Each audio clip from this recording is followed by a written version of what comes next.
أعوذ بالله من الشيطان الرجيم. بسم الله الرحمن الرحيم. يا أيها النبي إذا طلقتم النساء فطلقوهن لعدتهن وأحصوا العدة واتقوا الله ربكم لا تخرجوهن من بيوتهن ولا يخرجن إلا أن يأتين بفاحشة مبينة وتلك حدود الله ومن يتعد حدود الله فقد ظلم نفسه لا تدري لعل الله يحدث بعد ذلك أمرا. فإذا بلغنا أجلهن فأمسكوهن بمعروف أو فارقوهن بمعروف وأشهدوا ذوي عدل منكم وأقيموا الشهادة لله ذلكم يوعظ به من كان يؤمن بالله واليوم الآخر ومن يتق الله يجعل له مخرجا ويرزقه من حيث لا يحتسب ومن يتوكل على الله فهو حسبه إن الله بالغ أمره قد جعل الله لكل شيء قدرا. واللائي يئسن من المحيض من نسائكم من ارتبتم فعدتهن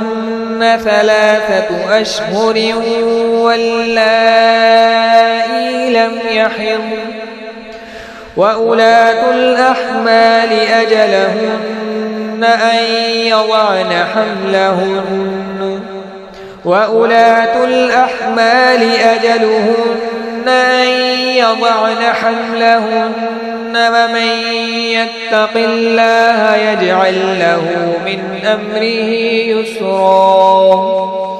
ذلك أمر الله أنزله إليكم ومن يتق الله يكفر عنه سيئاته ويعظم له أجرا. أسكنوهن من حيث سكنتم من وجدكم ولا تضاروهن لتضيقوا عليهن وإن كن أولات حمل فأنفقوا عليهن حتى يضعن حملهن فإن أرضعن لكم فآتوهن أجورهن وأتمروا بينكم بمعروف وإن تعاثرتم فسترضع له أخرى لينفق ذو سعة من سعته ومن قدر عليه رزقه فلينفق مما آتاه الله لا يكلف الله نفسا إلا ما آتاها سيجعل الله بعد عسر يسرا.